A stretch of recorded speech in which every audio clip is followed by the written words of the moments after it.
जब भी खाना खाए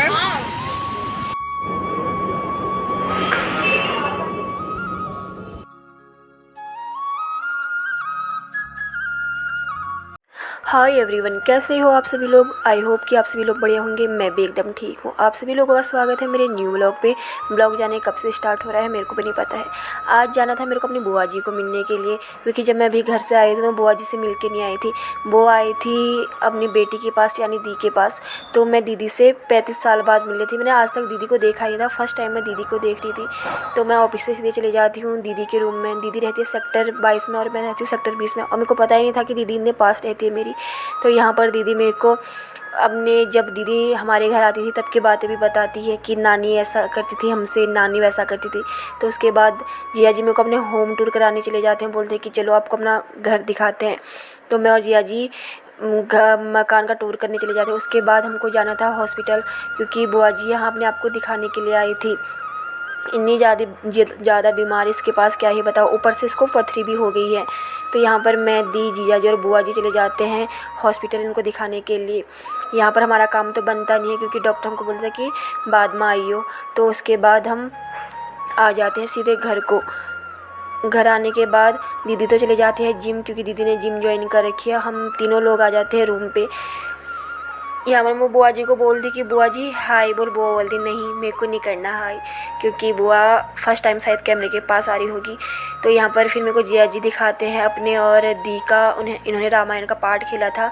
बोलते कि देखो हमने रामायण का पाठ खेला था। जिया जी इसमें दशरथ बने थे और दी बनी थी केकई।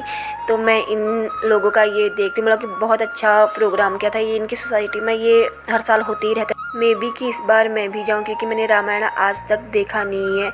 तो उसके बाद जीजू मेरे को बोलते हैं कि गुल्लू गिटार बजाती है तो उसका गिटार एक बार सुन लो। तो मैं और गुल्लू ऊपर रहती है, तो मैं भी चली जाती हूँ ऊपर के रूम में गुल्लू का गिटार सुनने के लिए। बहुत अच्छा धुन सुना रही थी, बहुत ज़्यादा। तो उसके बाद गुल्लू ने मेरे को 1-2 गाने सुनाए होंगे, हाँ। और मैं गैस नहीं कर पाई कि गाने कौन से हैं, क्योंकि वो थोड़ा सा पुराने वाले गाने सुना रही थी। उसके बाद आया खाने का टाइम, दीदी भी आ गई थी जिम से। तो सोच रहे थे कि कहाँ खाए, बाहर खाए या फिर अंदर। तो यहाँ पर एक पप्पू ढाबा करके 12/22 में है, तो उसका खाना बड़ा स्वाद था, बहुत ज़्यादा। तो हम पूरी फैमिली आ जाते हैं पप्पू ढाबा के पास खाना खाने के लिए। यहाँ पर खाना वाना खाने के बाद फिर खाना खाते हैं। उसके बाद सारे लोग खाना खा के चले जाते हैं। हम रूम में तो नहीं जाते हैं। उसके बाद जाते हैं हम आइसक्रीम खाने के लिए। फिर अगले दिन मॉर्निंग बुआ मेरे लिए लेके आई थी खीरा और भुट्टा। तो मतलब कि मैं 3 साल बाद ये खीरा और भुट्टा खा रही होंगी घर का।